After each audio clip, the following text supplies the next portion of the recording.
A priest and a rabbi walk into a bar and started talking. And that's it. This isn't a joke. This is a lecture.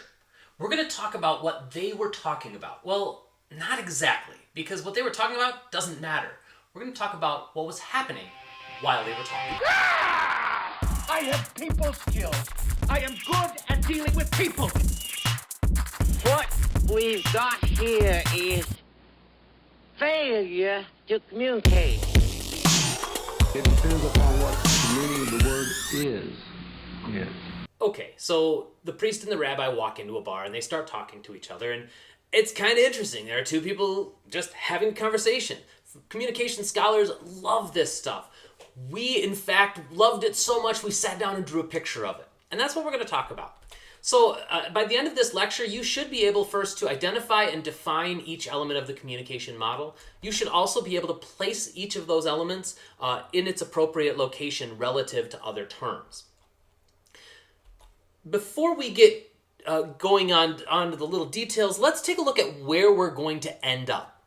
Now, as communication scholars, we like to make things complicated, and because of that, we created a big model. It's got a whole lot of things going on because communication is complicated. So this is the model. These are all of the things that we're going to talk about, and for some people this might look a little intimidating. It might look like there's a lot to remember, and there is a lot going on, but we're going to break it apart. And in order to break it apart, we're going to break it down to what we have at the beginning. And what we have is a priest and a rabbi walking into a bar. In other words, we have two people. We can call those people communicators. Some textbooks call them source receivers or sender receivers. The idea is the same. It's an individual involved in interaction, simultaneously sending and receiving messages. And that word simultaneously is very important to the communication model because everything's happening at the same time. Communication isn't linear. I don't send you a message and then the world goes on.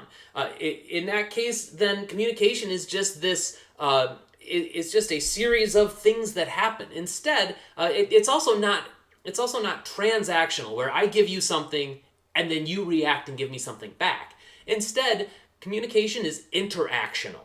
I'm doing something while you are doing something else. So while I'm talking to you, you might be making eye contact with me or giving me a puzzled look. And I'm then reacting and dynamically changing how I'm talking to you just based on everything that I'm seeing around me. So that word simultaneously, absolutely important.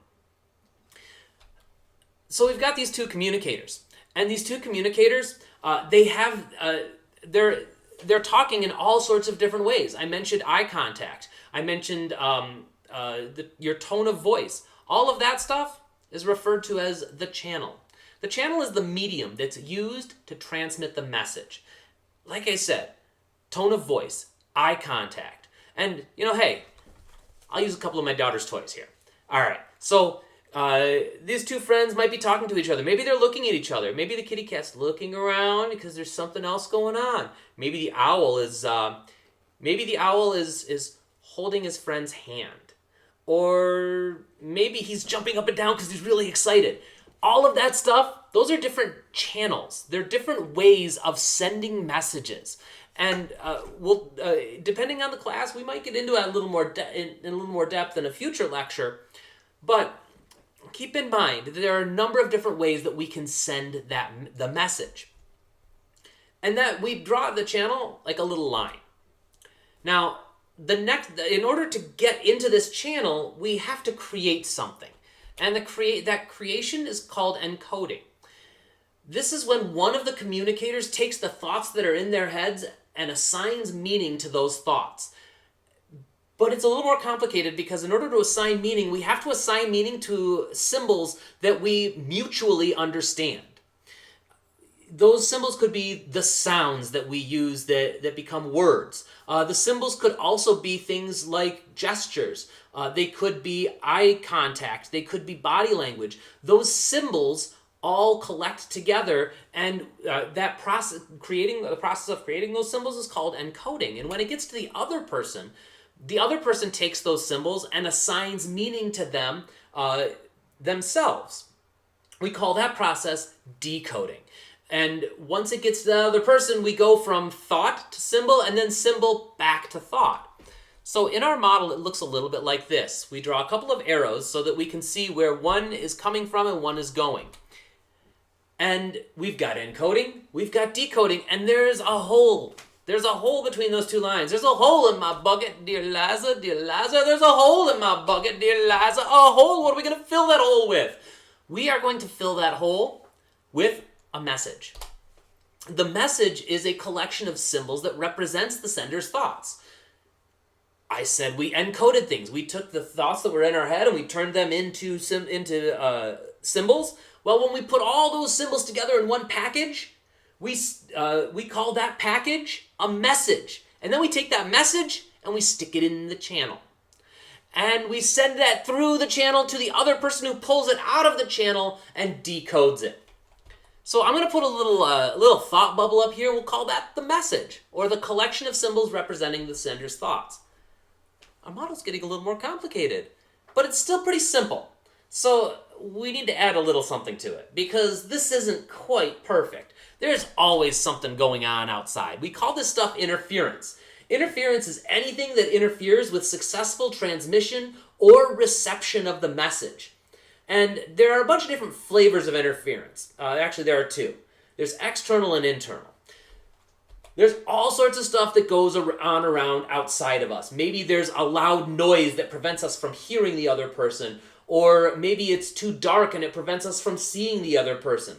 All of this stuff is external interference. It prevents us from receiving the message. Maybe it prevents us from sending the message. If you've ever tried to have a conversation at a loud concert, it's kind of difficult because there's so much external interference. It's loud. You have to yell really loud. And if you yell, there's a lot that just doesn't get through and your voice starts hurting. And that's why I just prefer to go to the symphony concert.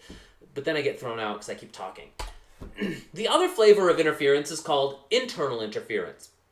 And internal interference is the stuff that's going on inside your head that prevents you from either putting a message together or receiving that message successfully. Maybe you've had a really tough day and you're just done. I'm sure all of you have had the situation where you're sitting in class and you've had a long day, you've had really stressful classes, and you just can't think anymore. There used to be an old Far Side cartoon where this kid raises his hand and says, "Mr. Osborne, may I be excused? My brain is full." That's internal interference. It might even prevent you from talking straight. Sometimes if you've ever started daydreaming and you've been just unable to actually send a message, that's internal interference. So we've got one last little bit to add to this whole picture here, and that is the communication context or the situation. And this is the physical, social, temporal, and psychological aspects that affect interaction. All right, the way we're going to represent that is with this oval here. And this oval shows us that the communication situation or the communication context is everything that's going on around us. That includes the physical aspects. Are we meeting at a loud concert or are we meeting at a coffee shop? Because our conversations are going to be different based on where we are. Is it hot or is it cold?